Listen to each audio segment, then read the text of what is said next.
So yesterday we have derived the equations of final velocities of the particles after elastic collision. So these are the equations v1 and v2. v1 means final velocity of the first particle and v2 is the final velocity of the second particle. So ಇಲ್ಲಿ ತನಕ ನಾವು ನಿನ್ನೆ derive ಮಾಡಿದ್ವಿ and again there are some cases, some sub cases are there, some cases. First one, suppose if m1 is equal to m2, if m1 is equal to m2, m1 ಮತ್ತು m2 equal ಇದ್ರೆ ಅಂದ್ರೆ first particle ಮತ್ತು second particle mass same ಇದ್ರೆ, for example these are the two particles. If m1 and m2 both are equal, ಎಷ್ಟು for example ಇದು 10 gram ಅಂತ ಇದು 10 gram ಇರುತ್ತೆ, ಇದು m1 is equal to 10 gram, m2 is equal to 10 gram, ಅಂದ್ರೆ m1 is equal to m2 is equal to 10 gram ಅಂತ ಹೇಳ್ತೀವಿ. ಅಂದ್ರೆ m1 is equal to m2 which is equal to m, okay, 10 gram ಅಂತ ತಗೊಂಡ್ರೆ. So then our equation ಏನಾಗುತ್ತೆ, then v1 ಏನಾಗುತ್ತೆ ನೋಡ್ರಿ, 2 m2 ಜಾಗ m u2, okay, plus u1 m minus m, correct, m minus m divided by m plus m plus m. So ಅವಾಗ ಏನಾಗುತ್ತೆ, v1 is equal to 2m u2 plus u1 m minus m 0, correct, 0 into u1 0, 2m u2 divided by m plus m ಅಂದ್ರೆ 2m. So 2m cancel, v1 is equal to u2, v1 is equal to u2. Similarly v2 is equal to m ಬರ್ತೀನಿ ನೋಡ್ರಿ, v2 is equal to 2 direct ಬರಿಲ್ಲ v1 is equal to u2, therefore v2 is equal to u1. ಇದೆಲ್ಲ substitute ಮಾಡಿದ್ರೆ simplification ಮಾಡಿದ್ಮೇಲೆ answer ಏನು ಬರುತ್ತೆ, u1 ಬರುತ್ತೆ. So v2 is equal to u1. What it indicates, ಈ ಎರಡು ಈಕ್ವೇಷನ್ಸ್ ಇಂದ ಏನು ಗೊತ್ತಾಗುತ್ತೆ, if the two particles are having same masses after collision, ಎರಡು ಪಾರ್ಟಿಕಲ್ಸ್ ಮಾಸ್ ಸೇಮ್ ಅಂತ ತಿಳ್ಕೊರಿ, ಅವು ಕೊಲೈಡ್ ಆದ್ಮೇಲೆ ಆಕ್ಸಿಡೆಂಟ್ ಆದ್ಮೇಲೆ ಇದು ಇದು ಎಷ್ಟು ಸ್ಪೀಡ್ ಇಂದ ಹೋಗ್ತಲ್ಲ, ಇದರ ಸ್ಪೀಡ್ ಇದಕ್ಕೆ ಹೋಗುತ್ತೆ, ಇದರ ಸ್ಪೀಡ್ ಇದಕ್ಕೆ ಬರುತ್ತೆ. Okay, so if the two particles are having the same mass, then after collision the velocities of the particles are interchanged. The first particle velocity is transferred to the second particle and second particle velocity is transferred to the first particle. v1 means what, final velocity of the first particle, which is equal to u2 means what, initial velocity of the second particle. So after collision the velocity of the first particle is now become equal to the initial velocity of the second particle. ಅರ್ಥಾಯ್ತೇನಾ, ಎರಡು particle mass same ಇದೆ ಅಂತಂದ್ರೆ, ಎರಡು particle mass same ಇದೆ ಅಂತಂದ್ರೆ ಅವೆರಡು ನಡುವೆ accident ಆಯಿತು ಅಂತಂದ್ರೆ ಏನಾಗುತ್ತೆ, first particle velocity second particle ಹೋಗುತ್ತೆ, second particle velocity first particle ಬರುತ್ತೆ ಆಫ್ಟರ್ ಕೊಲಿಷನ್. ಅದಕ್ಕೆ ಎರಡು ಬಸ್ಗಳು ಅಥವಾ ಎರಡು ಲಾರಿಗಳು ಆಕ್ಸಿಡೆಂಟ್ ಆದಾಗ ನೋಡ್ರಿ ಏನಾಗುತ್ತೆ ಅಂತಂದ್ರೆ ಯಾವ್ದು ವೆಲಾಸಿಟಿ ಜಾಸ್ತಿ ಇರುತ್ತೆ, ಕೊಲಿಷನ್ ಆದ್ಮೇಲೆ ಆ ಕೊಲೈಡ್ ಆಗಿರ್ತಕ್ಕಂಥ ಮುಂದಿರ್ತಕ್ಕಂಥ ಲಾರಿ ಸ್ಪೀಡ್ ಆಗಿ ಮುಂದಕ್ಕೆ ಹೋಗುತ್ತೆ, ಮತ್ತು ಗುದ್ದಿರ್ತಕ್ಕಂಥ ಲಾರಿ ಏನ್ ಕೊಲೈಡ್ ಆಗಿರ್ತಕ್ಕಂಥ ಲಾರಿ ಏನಿರಲ್ಲ ಅದು ಸ್ಪೀಡ್ ಕಡಿಮೆ ಆಗುತ್ತೆ ಅಂದ್ರೆ ಇದಕ್ಕೆ ಎಷ್ಟು ವೆಲಾಸಿಟಿ ಇರುತ್ತೋ ಅಷ್ಟು ವೆಲಾಸಿಟಿ ಇದು ಬರುತ್ತೆ. Okay, so after collision the velocities of the two particles R interchange ಅಂತ ಹೇಳ್ತೀವಿ. So v1 becomes u2 and v2 becomes u1. Okay, so this is the case 1. Now case 2, case 1 and here case 2. ಈಗ simple case consider ಮಾಡ್ತೀನಿ. if m2 is at rest, second particle rest ಅಲ್ಲಿ ಇದ್ರೆ ಏನಾಗುತ್ತೆ ಅಂದ್ರೆ ಏನು, so m2 is at rest ಅಂತಂದ್ರೆ second particle velocity u2 ಎಷ್ಟಾಗಬೇಕು, 0. so this implies that u2 is equal to 0. okay, initial velocity of the second particle is 0. okay, ಅದರ ಅರ್ಥ ಏನು, m2 is at rest, second particle ಇದು first particle ಇದೆ, ಇದು second particle ಇದೆ, first particle move ಆಗ್ತಾ ಇದೆ, second particle ಇಲ್ಲೇ ನಿಂತಿದೆ. okay, m2 is at rest, m2 is not changing its position, that indicates that u2 of the second particle, that is velocity of the second particle, is equal to 0. And now the first particle which is having certain mass and therefore which is moving up with the velocity u1. Okay, ಇದು u1 velocity move ಆಗ್ತಾ ಇದೆ but collision ಆಗುತ್ತೆ. Collision ಆದ್ಮೇಲೆ ಏನಾಗುತ್ತೆ ಅನ್ನೋದನ್ನ ನೋಡ್ತೀವಿ ನಾವು. Okay, so then ಆ ಈಕ್ವೇಷನ್ ಏನು ಹೇಳಿ, then v1 is equal to u2 is equal to 0. ಹೌದಾ? ಅಂದ್ರೆ ಇದೇನಾಗುತ್ತೆ ನೋಡಿ, ಇದಿಷ್ಟು 0 ಆಗುತ್ತಾ? 0 ಆಗುತ್ತೆ. ದೆನ್ ಏನಾಗುತ್ತೆ ಅಲ್ಲಿ, u1 m1 minus m2 divided by m1 plus m2. v2 ಏನಾಗುತ್ತೆ ನೋಡಿ, v2 is equal to u2 0 ಆಗುತ್ತಾ? 0 everything 0. ಸೊ ಈ ಆನ್ಸರ್ ಏನಾಗುತ್ತೆ ಈಗ 2m1 u1 divided by m1 plus m2. So ಈ ಈಕ್ವೇಷನ್ ಬಂದು ಏನು, v1 is equal to u1 m1 minus m2 divided by m1 plus m2 and v2 is equal to m1 u1 divided by m1 plus m2. ಈ ಎರಡು equations ಬಂದು. Okay, ಈಗ ಮತ್ತೆ ನಾನು ಏನು ಕನ್ಸಿಡರ್ ಮಾಡ್ತೀನಿ ಅಂತಂದ್ರೆ ಸಬ್ ಕೇಸಸ್ ಕನ್ಸಿಡರ್ ಮಾಡ್ತೀನಿ. ಸಬ್ ಕೇಸಸ್ ಅಂದ್ರೆ ಏನು, ಏನು consider ಮಾಡಿದ್ವಲ್ಲ, if m1 is equal to m2 is equal to m. Okay, ಅದೇ ರೀತಿ ಒಂದು ಕೇಸ್ ಕನ್ಸಿಡರ್ ಮಾಡ್ತೀನಿ. ಎರಡನೇದು ಏನು ಮಾಡ್ತೀನಿ, if m1 is larger than m2. ಮೂರನೇದು ಏನು ಮಾಡ್ತೀನಿ, if m2 is larger than m1. ಮೊದಲನೇದು ಎರಡು ಈಕ್ವಲ್ ಮಾಸ್ ಅಂತ ತಗೊಳ್ತೀನಿ, if the two particles are having same mass. ಎರಡನೇ ಕೇಸ್ ಏನು, if m1 is larger than m2. m1 m2 ಗಿಂತ ಮಾಸ್ ಜಾಸ್ತಿ ಆದ. ಮೂರನೇ ಕೇಸ್ ಏನು ಮಾಡ್ತೀನಿ, m1 is larger than m2. Sorry, m1 is smaller than m2. Okay, ಈ ಮೂರು ಕೇಸಸ್ ಕನ್ಸಿಡರ್ ಮಾಡ್ತೀನಿ. ಸೊ ಇಲ್ಲಿ ನೋಡಿ, ಫಸ್ಟ್ ಕೇಸ್ ಅದನ್ನ ಸಬ್ ಕೇಸಸ್ ಅಂತ ಬರೀತೀನಿ. if m1 is equal to m2. ಇವೆ ಈಕ್ವೇಷನ್ ಬರ್ತಾವಲ್ಲ, ಈ ಈಕ್ವೇಷನ್ಸ್ ನಾನು ಮಾಡಿಫೈ ಮಾಡಬೇಕಾಗ ಈಗ ಯಾಕೆ ಇದು ಕೇಸ್ ಬೇರೆ. ಈಗ ಈ ಕೇಸ್ ನಾನು ಸಬ್ ಕೇಸಸ್ ಯೂಸ್ ಮಾಡ್ತಾ ಇದ್ದೀನಿ. ಸೊ ಅದಕ್ಕೆ ಈ ಈಕ್ವೇಷನ್ಸ್ ಅನ್ನು ನಾನು ಮಾಡಿಫೈ ಮಾಡ್ತೀನಿ. ಅವಾಗ ಏನಾಗುತ್ತೆ, then v1 is equal to m1 is equal to m2, m minus m 0 ಆಗುತ್ತಾ, then v1 is equal to 0. v1 is equal to 0. next v2 is equal to m plus m, 2m ಆಗುತ್ತಾ, 2m ಅರ್ಥ ಆಗ್ತೇನಾ, 2m u1 divided by m plus m. m1 is equal to m2 is equal to m ಅಂತ consider ಮಾಡ್ತಿದ್ವಲ್ಲ, ಈ equation ನೋಡಿ ಏನಾಯ್ತು, m minus m 0 ಆಯ್ತು.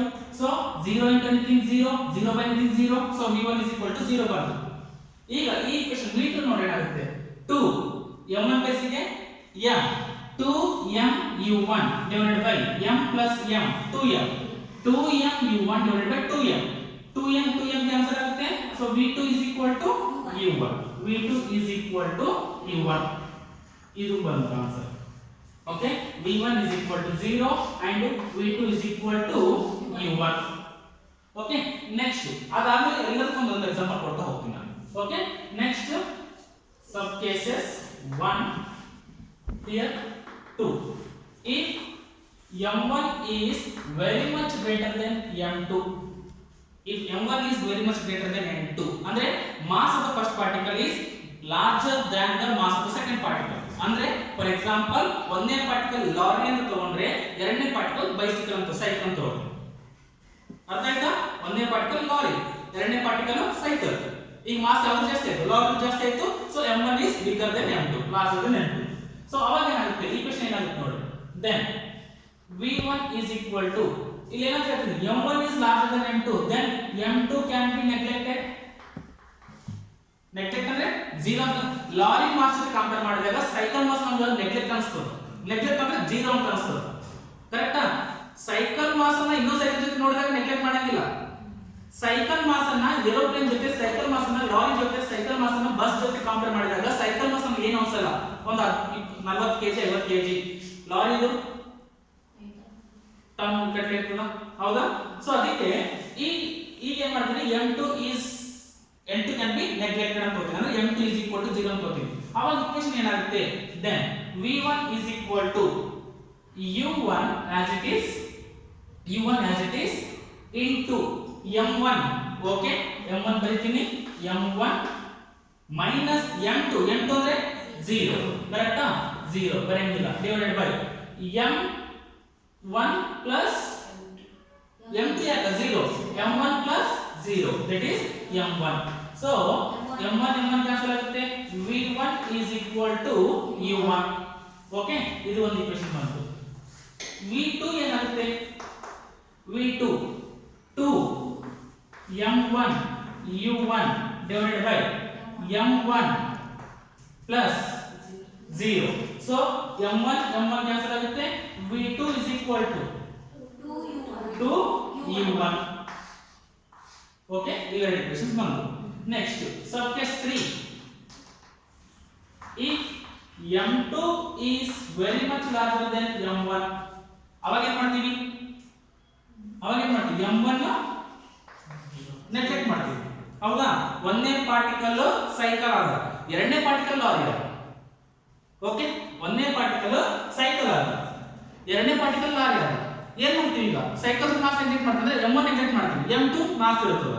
ಅವಾಗ ಏನಾಗುತ್ತೆ equation? then v1 is equal to m1 0, ಹೌದಾ? u1 minus m2 into u1 minus m2 u1 divided by m1 0 ಆಯ್ತು, divided by m2. so m2 cancel, v1 is equal to minus u1. v2 ಏನಾಗುತ್ತೆ? v2 is equal to 2 m1 ಏನದ 0, so 0 by anything 0 into anything 0, so v2 is equal to 0. so ಈ equations ಬಂತು. okay, so these are the three subcases of the case m2 is at rest. okay, second particle rest ಅಲ್ಲಿ ಇದ್ದಾಗ ಈ ಎರಡು equations ಬಂದು. ಇದರಲ್ಲಿ m1 ಜಾಸ್ತಿ ಇದ್ರೆ ಏನಾಗುತ್ತೆ, m2 ಜಾಸ್ತಿ ಇದ್ರೆ ಏನಾಗುತ್ತೆ, m1 ಮತ್ತು m2 ಎರಡು ಸೇಮ್ ಇದ್ರೆ ಏನಾಗುತ್ತೆ ಅನ್ನೋದು ಕೇಸಸ್ ನೋಡಿದ್ವಿ. ಓಕೆ, ಇವೆಲ್ಲದಕ್ಕೂ ಒಂದು ಎಕ್ಸಾಂಪಲ್ ಕೊಡೋಣ, ಈಸಿಯಾಗಿ ಅರ್ಥ ಆಗಬಹುದು. So m1 is larger than m2. First ನಾನು ಎಕ್ಸಾಂಪಲ್ ಕೊಡ್ತೀನಿ. m1 is larger than m2 ಅಂದ್ರೆ mass of the first particle should be very much larger than the mass of the second particle. ಅಂದ್ರೆ ನಾನು first particle ಅನ್ನ lorry ಅಂತ consider ಮಾಡಿದ್ರೆ second particle ಅನ್ನ ಸಣ್ಣ ಸೈಕಲ್ ಅಂತ ಕನ್ಸಿಡರ್ ಮಾಡ್ತೀನಿ. ಎಕ್ಸಾಂಪಲ್ ಕೊಡ್ತೀನಿ, ಎಕ್ಸಾಂಪಲ್ ಅಷ್ಟೇ. Okay, lorry cycle. Okay, cycle at rest ಅಲ್ಲಿ ಇದೆ, m2 is at rest, ಹೌದಾ? ಸೈಕಲ್ ರೆಸ್ಟ್ ಅಲ್ಲಿ ಇದೆ, ಲಾರಿ ಸ್ಪೀಡ್ ಆಗಿ ಬರ್ತಾ ಇದೆ. ಇಮ್ಯಾಜಿನ್ ಮಾಡ್ಕೊಳ್ಳಿ ಆ ಕೇಸ್, ನಾನು ಹೇಳ್ತಕ್ಕಂಥ ಕೇಸ್ ಅನ್ನು ಸ್ವಲ್ಪ ಇಮ್ಯಾಜಿನ್ ಮಾಡ್ಕೊಳ್ಳಿ. ಸೈಕಲ್ ರೆಸ್ಟ್ ಅಲ್ಲದ, ಲಾರಿ ಸ್ಪೀಡ್ ಆಗಿ ಬರ್ತಾ ಇದೆ, ಬಂದು ಈ ಸೈಕಲ್ ಮೇಲೆ ಯಾರಿಲ್ಲ ಅಂತ. ಓಕೆ, ಬಂದು ಈ ಲಾರಿದವ ಸೈಕಲ್ಗೆ ಆಕ್ಸಿಡೆಂಟ್ ಮಾಡಿದ, ಏನಾಗುತ್ತೆ? ಸೈಕಲ್ ಡಿಸ್ಪ್ಲೇಸ್ಮೆಂಟ್ ಆಗುತ್ತೆ. ನಾನು ಏನಂತ ಹೇಳ್ತೀನಿ, m1 is greater than m2 ಅಂತ ಹೇಳ್ತೀನಿ, ಹೌದಾ? v1 is equal to u1 ಅಂತ ಬಂತು. v1 is equal to u1. So ಈಗ ನೋಡ್ರಿ, ಇದರದ್ದು ಲಾರಿದು ಸ್ಪೀಡ್ ಸೈಕಲ್ ಆದ, ಸೈಕಲ್ ಬಂದು ಕೊಲೆಡ್ ಆದ ಕೂಡಲೇ ಇದು ಸ್ಪೀಡ್ ಏನಾದ್ರು ಚೇಂಜ್ ಆಗುತ್ತಾ? ಏನಾದ್ರು ಸೈಕಲ್ ಸಣ್ಣ ಪಾರ್ಟಿಕಲ್ ಆದ, ಕರೆಕ್ಟಾ? ಸೊ ಎಷ್ಟು ಸ್ಪೀಡ್ ಇದೆ ಅಷ್ಟೇ ಸ್ಪೀಡ್ ಇಂದ ಹೋಗ್ತಾ ಇದೆ, ಅದಕ್ಕೆ ಏನು ಎಫೆಕ್ಟ್ ಆಗಿ ಸ್ವಲ್ಪ ಹೆಚ್ಚು ಕಮ್ಮಿ ಆಗಬಹುದು. ಬಟ್ ನಾವು ಏನ್ ತಗೋತೀವಿ, ಅವು ಬ್ರೇಕ್ ಹಾಕಿದ್ರೆ ಹೆಚ್ಚು ಕಮ್ಮಿ ಆಗುತ್ತೆ ಅಷ್ಟೇ. ಬಟ್ ಆ ಬ್ರೇಕ್ ಹಾಕಿದ್ರೆ ಅಷ್ಟೇ ಸ್ಪೀಡ್ ಇಂದ ಹೋಗ್ತಾ ಇರುತ್ತೆ, ಕರೆಕ್ಟಾ? ಸೊ ಮುಂದುಗಡೆ ಎದುರುಗಡೆ ಸಣ್ಣ ಪಾರ್ಟಿಕಲ್ ಇದ್ರೆ ಇದು ಎಷ್ಟು ಸ್ಪೀಡ್ ಇಂದ ಬರುತ್ತಲ್ಲ, ಕೊಲಿಜನ್ ಆದ್ಮೇಲೆ ಕೂಡ ಅಷ್ಟೇ ಸ್ಪೀಡ್ ಇಂದ ಹೋಗುತ್ತೆ. ಓಕೆ, ಗೊತ್ತಾಯ್ತಾ? ಈಗ v2 ನೋಡಿ, ಸೈಕಲ್ ಗೆ ಲಾರಿ ಬಂದು ಕೊಲೈಡ್ ಆದ್ಮೇಲೆ ಡಿಸ್ಪ್ಲೇಸ್ ಆಗುತ್ತೆ ಅಂತ ಹೇಳಿದ್ವಿ. ಹೆಂಗ್ ಡಿಸ್ಪ್ಲೇಸ್ ಆಗುತ್ತೆ? ವಿದಿನ್ ಅ ಸೆಕೆಂಡ್ ಇದ್ರದ್ದು ವೆಲಾಸಿಟಿ ಏನಿದೆಯಲ್ಲ, ಅದ್ರ ವೆಲಾಸಿಟಿ ರೆಸ್ಟ್ ಅಲ್ಲಿ ಮೊದಲು ಸ್ಪೀಡ್ ಆಗಿ ಮುಂದಕ್ಕೆ ಎಲ್ಲೋ ಒಂದ್ ಕಡೆ ಬಿದ್ದು ಬಿಡುತ್ತೆ. ಅಂದ್ರೆ ಕಂಪ್ಲೀಟ್ ಏನನ್ನ ನೋಡಿ, v2 is equal to 2 times of u1 ಅಂತ. ಅಂದ್ರೆ ಇದ್ರದ್ದು ಡಬಲ್ ಸ್ಪೀಡ್ ಇದು ಬಂದು ಮುಂದಕ್ಕೆ ಹೋಗಿ ಎಲ್ಲೋ ಒಂದ್ ಕಡೆ ಬಿದ್ದು ಬಿಡುತ್ತೆ. ಸ್ವಲ್ಪ ಕೇಸ್ ಇಮ್ಯಾಜಿನ್ ಮಾಡ್ಕೊಳ್ಳಿ, ಸೈಕಲ್ ಲಾರಿ ಬಂದು ಕೊಲೆಕ್ಟ್ ಮಾಡ್ಕೊಳ್ಳಿ, ಲಾರಿ ಬಂದ ಹಂಗೆ ಹೋಗ್ತಾ ಇದೆ. So v1 is equal to u1. ಎರಡನೇದು v2 ಏನಾಗುತ್ತೆ ಅಂದ್ರೆ ಈ ಲಾರಿದು ಸ್ಪೀಡ್ ಏನಲ್ಲ, ಎಷ್ಟು ಸ್ಪೀಡ್ ಇಂದ ಹೋಗಿದಲ್ಲ ಅದಕ್ಕಿಂತ ಡಬಲ್ ಸ್ಪೀಡ್ ಇಂದ ಮುಂದಕ್ಕೆ ಹೋಗ್ಬಿಡುತ್ತೆ. ಅಂದ್ರೇನು, v2 is now becomes equal to 2 times of u1, double almost. Correct? So v2 is equal to 2 times of u1. ಇವೆರಡು ಕೇಸ್ ಅರ್ಥ ಆಯ್ತಾ? ಈಗ ಕೇಸ್ ಉಲ್ಟಾ ಮಾಡೋಣ. ಏನು, ಒಂದು ಲಾರಿ ನಿಂತದ, m2 ಲಾರಿ ನಿಂತದ, ಸೈಕಲ್ ದಾಗ ಓಡಿಸ್ಕೊತ ಬರಕತ್ತ.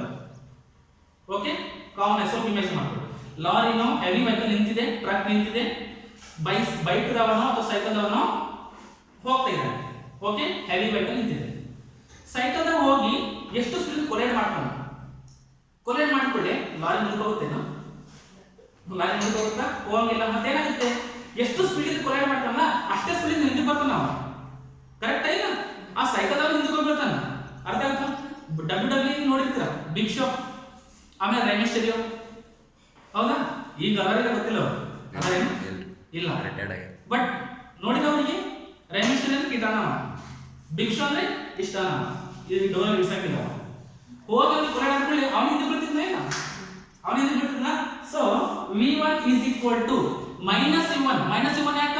ಯಾವ ಡೈರೆಕ್ಷನ್ ಹೋಗಿದೆ ಅದಕ್ಕೆ ವಾಪಸ್ ಉಲ್ಟಾ ಡೈರೆಕ್ಷನ್ ಬರ್ತಾ ಇದೆ. ಕರೆಕ್ಟಾ? So -u1. ಈಗ ಹೇಳ್ರಿ, ಲಾರಿ ಮುಂದಕ್ಕೆ ಹೋಯ್ತಾ?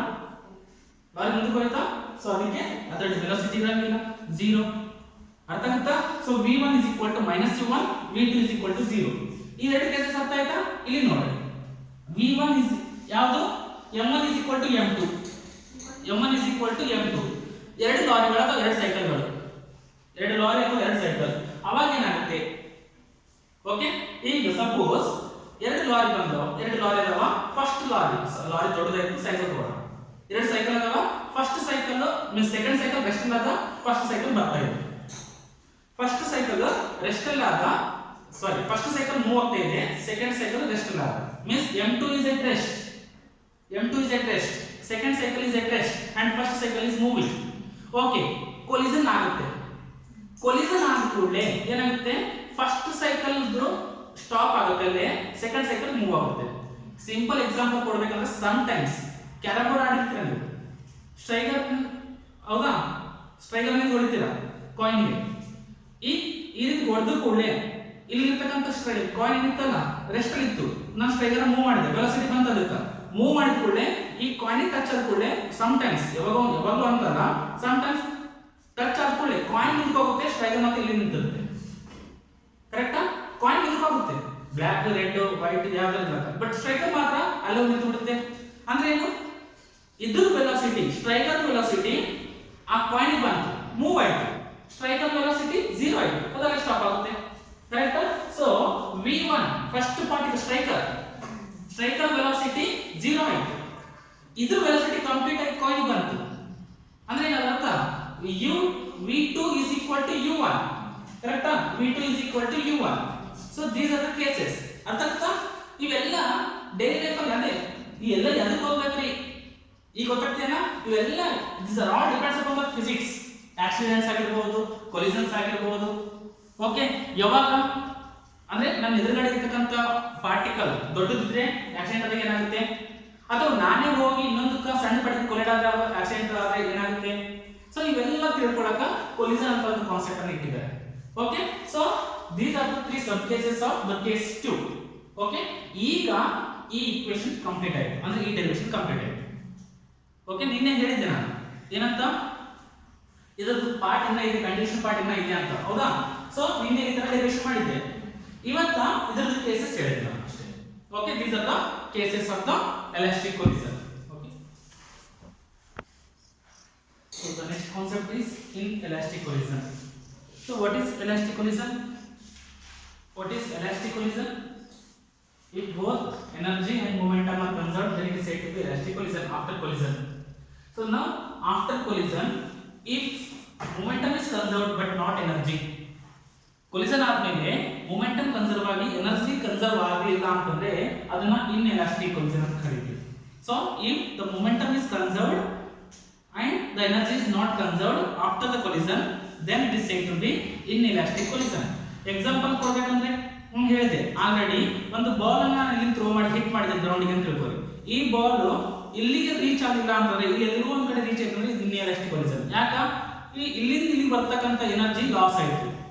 ಎನರ್ಜಿ ಹೆಂಗ್ ಲಾಸ್ ಆಗಿರುತ್ತೆ? Energy is lost in the form of either heat or sound, whatever. So if the energy is not same, if the energy is not conserved after collision, then it is said to be inelastic collision. ಆದರೆ ಇನ್ನೊಂದು ಬರುತ್ತೆ perfectly inelastic collision ಅಂತ ಹೇಳಿ. So after collision, if the both particles stick together and move with a certain velocity, then it is said to be perfectly inelastic collision. ಅಂದ್ರೆ ಒಂದೇ particle rest ಅಲ್ಲ, ಎರಡನೇ particle ಏನು ಮಾಡಿದ್ವಿ ಅಂದ್ರೆ ಎರಡನೇ ಇದನ್ನು ಕೊಲೈಡ್ ಮಾಡಿದ್ವಿ ಅಂತ ಹೇಳ್ಕೊಳ್ಳಿ. ಕೊಲೈಡ್ ಮಾಡಿದ ಕೂಡಲೇ ಇದು ಸಪೋಸ್ ಇದು ಒಂದೇ ಪಾರ್ಟಿಕಲ್, ಇದು ಎರಡನೇ ಪಾರ್ಟಿಕಲ್, ಓಕೆ, ಇದು ರೆಸ್ಟ್ ಅಲ್ಲ, ಆಗ ಇದನ್ನ ಕೊಲೈಡ್ ಮಾಡಿದ್ದಿದ್ದ ಕೊಲೈಡ್ ಮಾಡಿದ ಕೂಡಲೇ ಇವೆರಡು ಹಿಂಗ್ ಮೂವ್ ಆದ್ರೆ ಇದನ್ನ ಪರ್ಫೆಕ್ಟ್ಲಿ ಇನ್ಎಲಾಸ್ಟಿಕ್ ಕೊಲಿಷನ್ ಅಂತ ಹೇಳ್ತೀವಿ. ಎಕ್ಸಾಂಪಲ್ ಹೇಳ್ಬೇಕಂದ್ರೆ ಯಾವುದೊಂದು ವುಡನ್ ಬಾಕ್ಸ್ ಇರ್ತದೆ, ಆ ವುಡನ್ ಬಾಕ್ಸ್ ಗೆ ನಾನು ಬುಲೆಟ್ ಫೈರ್ ಮಾಡಿದ ಅಂತ ತಿಳ್ಕೊಳ್ಳಿ, ಆ ಬುಲೆಟ್ ಜೊತೆಗೆ ವುಡನ್ ಬಾಕ್ಸ್ ಕೂಡ ಮುಂದೆ ಮೂವ್ ಆಗುತ್ತೆ, ಕರೆಕ್ಟಾ? ಅಂದ್ರೆ ಬುಲೆಟ್ ಬೇರೆ ಕಡೆ ಬಾಕ್ಸ್ ಬೇರೆ ಕಡೆ ಹೋಗಂಗಿಲ್ಲ, ಬುಲೆಟ್ ಅದು ಪೆನೆಟ್ರೇಟ್ ಆಗಿ ಅದಿಷ್ಟು ಬಾಕ್ಸ್ ಜೊತೆ ಮೂವ್ ಆಗುತ್ತೆ, ಕರೆಕ್ಟಾ? ಸಪೋಸ್ ಇದು ಬಾಕ್ಸ್, ಓಕೆ, ಈ ಬಾಕ್ಸ್ ಇಲ್ಲಿ ನಿಂತದ, ಎಲ್ಲಿಂದ ಬುಲೆಟ್ ಬಂದದ, ಬುಲೆಟ್ ಬಂದು ಈ ರೀತಿ ಪೆನೆಟ್ರೇಟ್ ಆಗಿ ಈ ಬಾಕ್ಸ್ ಗೆ ಪೆನೆಟ್ರೇಟ್ ಆಗಿ ಈ ಬಾಕ್ಸ್ ಮೂವ್ ಆಗುತ್ತೆ. ಈಗ ಏನಂತೀರಿ, bullet first particle, box second particle, box ಮತ್ತು ಬುಲೆಟ್ ಎರಡು ಕೊಲೈಡ್ ಆಗಿ ಎರಡು ಸ್ಟಿಕ್ ಆಗಿ, ಹೌದಾ, ಎರಡು ಒಮ್ಮೆ ಮೂವ್ ಆಗ್ತಾ ಇದೆ, they are moving like one particle, okay, then it is said to be perfectly inelastic collision. But inelastic collision ಅಲ್ಲಿ ಏನ್ ಕಾನ್ಸೆಪ್ಟ್ ಇರಬೇಕು, ಇನ್ಎಲಾಸ್ಟಿಕ್ ಕೊಲಿಷನ್ ಅಲ್ಲಿ ಕನ್ಸರ್ವೇಷನ್ ಆಫ್ ಎನರ್ಜಿ ಓಬೇ ಆಗಂಗಿಲ್ಲ, ಅಂದ್ರೆ ಎನರ್ಜಿ ಕನ್ಸರ್ವ್ ಇರಂಗಿಲ್ಲ ಅನ್ನೋದು ಗೊತ್ತಿರಬೇಕು. ಮತ್ತೆ ಏನ್ ಕನ್ಸರ್ವ್ ಇರುತ್ತೆ, ಮೊಮೆಂಟಮ್ ಕನ್ಸರ್ವ್ ಇರುತ್ತೆ, okay. So in inelastic collision momentum of the particles or momentum of the system is conserved but not energy conserve ಇರಂಗಿಲ್ಲ, ಓಕೆ. ಸೊ ಅದಕ್ಕೆ ಇಲ್ಲಿ ನಾವು ಏನಂತ ಹೇಳ್ತಿದ್ವಿ, ಎನರ್ಜಿ ಕನ್ಸರ್ವ್ ಆಗಂಗಿಲ್ಲ ಅಂತ ಹೇಳ್ತೀವಿ, ಅಂದ್ರೆ ಎನರ್ಜಿ ಲಾಸ್ ಆಗಿರುತ್ತೆ, ಕೈನೆಟಿಕ್ ಎನರ್ಜಿ ಲಾಸ್ ಆಗಿರುತ್ತೆ. ಎಷ್ಟು ಲಾಸ್ ಆಗಿರುತ್ತೆ ಅನ್ನೋದನ್ನ ನಾವು ಇಂಟೆಗ್ರೇಷನ್ ಸ್ಟಾರ್ಟ್ ಮಾಡ್ತೀವಿ. ಕೈನೆಟಿಕ್ ಎನರ್ಜಿ ಕನ್ಸರ್ವ್ ಇರಲ್ಲ, ಅಂದ್ರೆ ಕಡಿಮೆ ಆಗಿದೆ, ಎಷ್ಟು ಕಡಿಮೆ ಆಗಿದೆ, ಎಷ್ಟು ಲಾಸ್ ಆಗಿದೆ ಅನ್ನೋದನ್ನ ನಾವು ಕ್ಯಾಲ್ಕುಲೇಷನ್ ಮಾಡ್ತೀವಿ, ಡೆರಿವೇಷನ್ ಸ್ಟಾರ್ಟ್ ಮಾಡ್ತೀವಿ, okay. So consider a particle. So this is a particle of mass m1. This is a particle of mass m1 which is moving with the velocity u1, and there is a second particle of mass m2 which is at rest, therefore u2 is equal to 0. ಅದರ ಅರ್ಥ ಏನು, second particle rest ಅಲ್ಲಾದ, u2 ಅಂದ್ರೆ ಏನು, velocity of the second particle, initial velocity of the second particle. So now after collision ಇವೆರಡು ಏನಾಗುತ್ತೆ, first particle ಮತ್ತು second particle ಎರಡು combine ಆಗುತ್ತೆ if it is considered as a perfectly inelastic collision.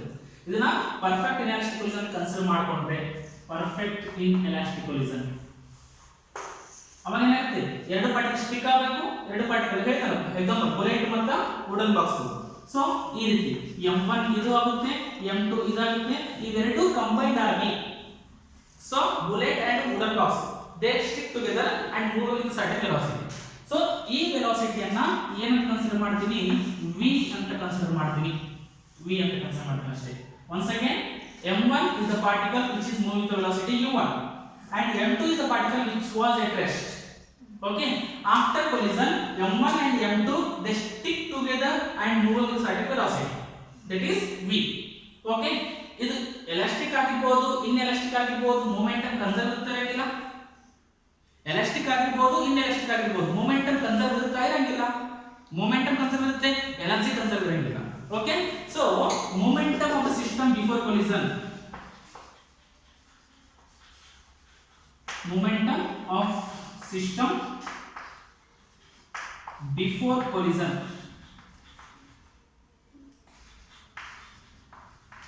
ಎಷ್ಟಿರುತ್ತೆ ಹೇಳ್ರಿ, momentum ಅಂದ್ರೆ mass into velocity. First particle mass ಎಷ್ಟದ m1, velocity ಎಷ್ಟದ u1 plus second particle mass ಎಷ್ಟದ m2, ವೆಲಾಸಿಟಿ ಎಷ್ಟದ 0, ಓಕೆ. ಇದು before collision.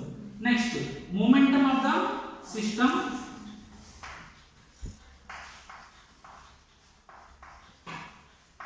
after collision.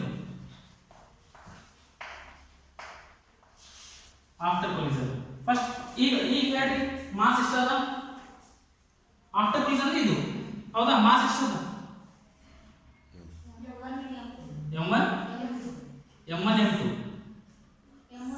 plus m2 ಕರೆಕ್ಟಾ ಯಾಕ first particle wooden box mass 1 kg bullet mass 5 gram ಎರಡು ಸೇರ್ತಾವ ಈಗ ಅಂತ ಹೇಳಿದ್ರೆ 1.5 gram so 1 kg plus 5 gram ಎರಡು ಹೇಳ್ತೀರಾ ಹೌದಾ ಅದೇ ರೀತಿ ಇಲ್ಲಿ ಮಾಸ್ ಏನಾಗುತ್ತೆ ಎರಡು ಆಡ್ ಆಗುತ್ತೆ m1 plus m2 m1 plus m2 velocity ಎಷ್ಟದ v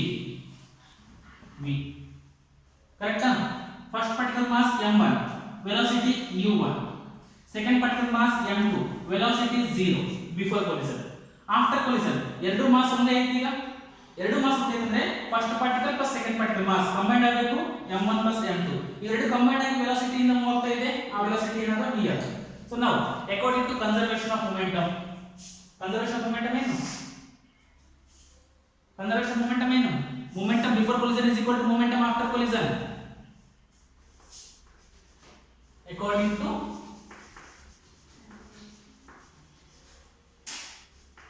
law of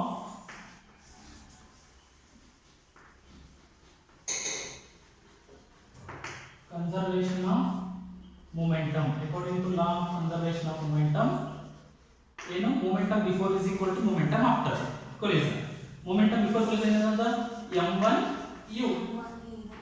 u1 ಅಷ್ಟೇ u2 0 ಅದ so 0 and anything 0 is equal to after collision ಏನಂತ m1 plus m2 into v so from this equation this implies that v is equal to m1 divided by m1 plus m2 multiplied by u1 okay equation number 1 ಈಗ kinetic energy ನೋಡೋಣ kinetic energy before collision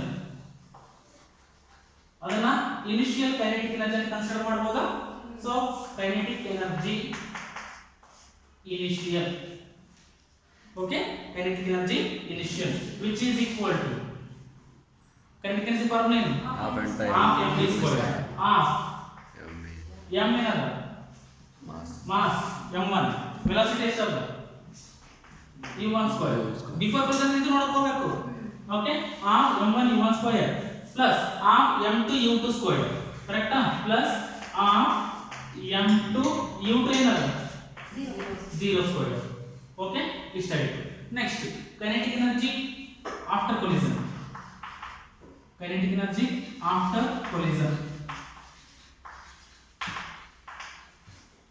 ke after ಅಂದ್ರೆ final ಬರೀನಾ ke f which is equal to formula of m ಅಂದ್ರೆ mass ಅಂದ್ರೆ ಏನು ಅದೇ ಎಷ್ಟು after collision mass ಎಷ್ಟು ಆಗ್ತದೆ m1 plus m2 ಕರೆಕ್ಟಾ m1 plus m2 velocity v square m v square correct ಇಲ್ಲಿ ನೋಡಿ m v square m v square m v square kinetic energy formula of m v square so next ಇವೆರಡು ಅಂತೂ same ಆಗಿಲ್ಲ ಯಾಕ inelastic collision ಅದು inelastic collision ಅಲ್ಲಿ energy before collision is not equal to energy after collision so ಎಷ್ಟೋ ಒಂದು ಸ್ವಲ್ಪ loss ಆಗಿದೆ ಕಡಿಮೆ ಆಗಿದ್ರೆ ಜಾಸ್ತಿ ಆಗಿದ್ರೆ ಕಂಡುಹಿಡಿಯಬೇಕು ಫಸ್ಟ್ ಅದಕ್ಕೆ ಏನು ಮಾಡ್ತೀನಿ ಫಾರ್ ಎಕ್ಸಾಂಪಲ್ ಇದು ಈಕ್ವೇಷನ್ ನಂಬರ್ 1 ತಗೋಣ ಇದು equation number 2 and here it is equation number 3 equation number 3 divided by equation number 2 ಮಾಡ್ತೀನಿ equation number 3 divided by equation number 2 ಅಂದ್ರೆ ಏನು kinetic energy final divided by kinetic energy initial is equal to final ಏನದ m1 plus m2 v square divided by initial ಏನದ m1 u1 square ಅಷ್ಟೇ u2 0 ಅದಿಷ್ಟು 0 ಆಗುತ್ತೆ half cancel ಆಗುತ್ತಾ ಇಲ್ಲ so final divided by initial kinetic energy is equal to m1 plus m2 divided by m1 u1 square into v square okay equation number 4 v square v equation number ಬಂದಿದೆ already equation number 1 ನೋಡಿ. So substitute equation number 1 in this equation number 4. Okay, substitute 1 in 4. Therefore kinetic energy final divided by kinetic energy initial is equal to m1 plus m2 divided by m1 u1 square into v square. v ಆದ ಅದು square ಬೇಕಲ್ಲ, v ಇದೆ ನಮಗೆ, ಅದು square ಬೇಕು ಅಂದ್ರೆ ಏನು, m1 square u1 square divided by m1 plus m2 whole square. ಕರೆಕ್ಟಾ? ಒಂದು m1 plus m2 ಒಂದು m1 plus m2 ಕ್ಯಾನ್ಸಲ್ ಆಗುತ್ತೆ, ಒಂದು m1 ಕ್ಯಾನ್ಸಲ್ ಆಗುತ್ತೆ, u1 square ಕ್ಯಾನ್ಸಲ್ ಆಗುತ್ತೆ. ಏನು ಉಳಿತು ನೋಡ್ರಿ ಈಗ, final kinetic energy divided by initial kinetic energy is equal to m1 divided by m1 plus m2. ಈ ಈಕ್ವೇಷನ್ ಏನು ಅಂಡರ್ಸ್ಟ್ಯಾಂಡ್ ಆಗುತ್ತೆ ನಮ್ಗೆ, ಮೇಲ್ಗಡೆ ಡಿನಾಮಿನೇಟರ್ ನ್ಯೂಮರೇಟರ್ ನೋಡಿ m1 ಇದೆ, ಡಿನಾಮಿನೇಟರ್ ನೋಡಿ m1 plus m2 ಇದೆ. ಫಾರ್ ಎಕ್ಸಾಂಪಲ್ ಇದು m1 5 ಗ್ರಾಮ್, ಇದು m2 5 gram. Okay, m1 5 gram m2 5 gram. ಮೇಲ್ಗಡೆ 5 ಗ್ರಾಮ್ ಅಂತ ಬರ್ತೇನೆ ಡಿವೈಡೆಡ್ ಬೈ ಕೆಳಗಡೆ 5 plus 5 10 ಗ್ರಾಮ್ ಆಗುತ್ತೆ. 5/10 ಅಂದ್ರೆ ಆ ಸೈಡ್ ಬರುತ್ತೆ, ಲೆಸ್ ದೆನ್ 1 ಬರುತ್ತೆ, ಗ್ರೇಟರ್ ದೆನ್ 1 ಬರುತ್ತೆ. 5/10 ನ್ಯೂಮರೇಟರ್ ಡಿನಾಮಿನೇಟರ್ ಗಿಂತ ಕಡಿಮೆ ಅಂದ್ರೆ ಲೆಸ್ ದೆನ್ 1 ಬರುತ್ತೆ. ಕರೆಕ್ಟಾ? 5/10 ಆಗ ನಾನು ಹೇಳ್ತೀನಲ್ಲ, ಇದು 5 ಗ್ರಾಮ್ ಇದು 5 ಗ್ರಾಮ್. ಓಕೆ, ಮೇಲ್ಗಡೆ 5 ಗ್ರಾಮ್ ಅಷ್ಟೇ ಡಿವೈಡೆಡ್ ಬೈ 5 plus 5 10. 5/10 ಅಂದ್ರೆ ಆ ಸೈಡ್ ಬರುತ್ತೆ 0.5 ಬರುತ್ತೆ. ಹೌದಾ? ಇಲ್ಲ ಕರೆಕ್ಟಾ? 0.5 0.5 ಬರುತ್ತೆ. ಸೊ 0.5 ಅಂತಂದ್ರೆ less than 1 greater than 1? Less than 1. So ಈಗ ಅದರ ಅರ್ಥ ಹೇಳ್ರಿ, m1 plus m2 is greater than m1. Therefore ಸ್ವಲ್ಪ ಇಲ್ಲಿ ಅಂಡರ್ಸ್ಟ್ಯಾಂಡ್ ಮಾಡಬೇಕು. Therefore final kinetic energy divided by initial kinetic energy is less than 1. 5/10 0.5 less than 1 greater than 1? Less than 1. So less than 1 ಅಂತ ಬರುತ್ತೆ. This implies that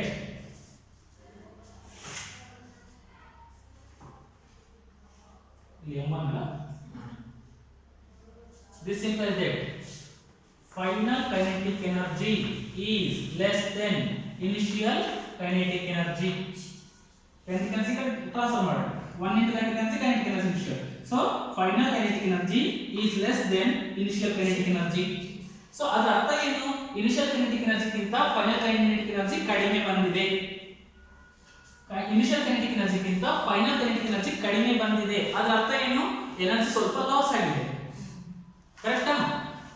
ಎಲ್ಲಿ loss ಆಗಿದೆ, ಹೆಂಗೆ loss ಆಗಿದೆ ಹೇಳಿದ್ನಲ್ಲ, in the form of a heat. ಆ surface ಅನ್ನು ಮುಟ್ಟಿ ನೋಡಿದಾಗ ಹೀಟ್ ಹಾಟ್ ಆಗಿರುತ್ತೆ, ಅಥವಾ ಅದು ಕೊಲೈಡ್ ಆದಾಗ ಸೌಂಡ್ ಬಂದಿರುತ್ತೆ ಏನೋ ಸ್ವಲ್ಪ. ಸೊ ಸೌಂಡ್ ಹೀಟ್ ಎಲ್ಲ ಫಾರ್ಮ್ಸ್ ಆಫ್ ಎನರ್ಜೀಸ್. ಸೊ ಈಗ ಅದರ ಕೈನೆಟಿಕ್ ಎನರ್ಜಿ ಹೀಟ್ ಫಾರ್ಮ್ ಅಲ್ಲಿ ಸೌಂಡ್ ಫಾರ್ಮ್ ಅಲ್ಲಿ ಲಾಸ್ ಆಗುತ್ತೆ, ಕಳ್ಕೊಂಡ್ಬಿಟ್ಟಿರುತ್ತೆ. ಅದಕ್ಕೆ ನಾನು ಎಷ್ಟು ಹೈಟ್ ಇಂದ ಬೀಳಿಸಿರ್ತೀನಲ್ಲ ಬಾಲ್ ಅನ್ನ ಅಷ್ಟು ಹೈಟ್ ಬರಂಗಿಲ್ಲ, ಈ ತರ ಬರುತ್ತೆ ಅಷ್ಟೇ. ಓಕೆ, ಎಷ್ಟು ಲಾಸ್ ಆಗಿದೆ. Therefore change in kinetic energy or loss in kinetic energy, change in kinetic energy is equal to initial kinetic energy minus final kinetic energy. Initial minus final ಅಂದ್ರೆ ಜಾಸ್ತಿ ಮೈನಸ್ ಕಡಿಮೆ. ಓಕೆ, ಯಾವಾಗ final minus initial ಅಂತ ಹೇಳ್ತೀವಿ ನಾವು ಆಕ್ಚುअली. But ಎಷ್ಟು ಕಡಿಮೆ ಆಗಿದೆ, ಮೊದಲು 100 ರೂಪಾಯಿ ಇತ್ತು, ಈಗ 50 ರೂಪಾಯಿ ಆಗಿದೆ. ಎಷ್ಟು ಕಳ್ಕೊಂಡ್ರಿ ಅಂತಂದ್ರೆ ಏನಂತ ಹೇಳ್ತೀರಾ, 50 ರೂಪಾಯಿ ಕಳ್ಕೊಂಡ್ರಿ ಅಂತ ಹೇಳ್ತೀರಾ. ಏನು ಮಾಡಿದ್ರಿ, 100 minus 50 ಮಾಡಿದ್ರಿ, 50 minus 100 ಮಾಡಿಲ್ಲ ನೀವು. ಕರೆಕ್ಟಾ? ಅದೇ ರೀತಿ high minus low. Okay, initial kinetic energy minus final kinetic energy. So change in kinetic energy ಅನ್ನ ಡೆಲ್ಟಾ ಕೆ ಇ ಅಂತ ಬರೀತೀನಿ. ಇದಿಷ್ಟು ಚೇಂಜ್ ಇನ್ ಕೈನೆಟಿಕ್ ಎನರ್ಜಿ ಅನ್ನ ಡೆಲ್ಟಾ ಕೆ ಇ ಅಂತ ಬರೀತೀನಿ, which is equal to K E I, okay, initial kinetic energy minus final kinetic energy ಏನಾದ ಇಲ್ಲಿ ನೋಡಿ ಈ ಈಕ್ವೇಷನ್ ನೋಡಿ KEF is equal to KEF is equal to in equation number 5 ಬರೆಯೋಣ from equation number 5 KEF is equal to m1 divided by m1 plus m2 into KEI ಇದನ್ನ ಈ ಕಡೆ transfer ಮಾಡಷ್ಟೇ ಅರ್ಥ ಆಗ್ತೇನಾ KEF is equal to m1 plus m2 sorry m1 divided by m1 plus m2 as it is ಈ KEI ಏನಲ್ಲ initial current energy ಏನಲ್ಲ ಈ ಕಡೆ transfer ಮಾಡಿ ಮಲ್ಟಿಪ್ಲೈ ಆಗುತ್ತೆ KEI ಇಲ್ಲಿ ಬರುತ್ತೆ ಸೋ ಅದನ್ನೇ ಬರೀತೀವಿ ಏನು KEI as it is ಬರ್ತೀನಿ ಇಲ್ಲಿ KEF ಅನ್ನ m1 divided by m1 plus m2 into KEI ಕರೆಕ್ಟಾ equation number 5 ಇಂದ from equation number 5 ಅಂತ ಬರೀಬೇಕಾದ್ರೆ from equation number 5 okay therefore delta KE is equal to ಏನು ಕಾಮನ್ ನೋಡಿ KEI ಕಾಮನ್ ಕರೆಕ್ಟಾ KEI common ಏನು ಉಳಿತು ಇಲ್ಲಿ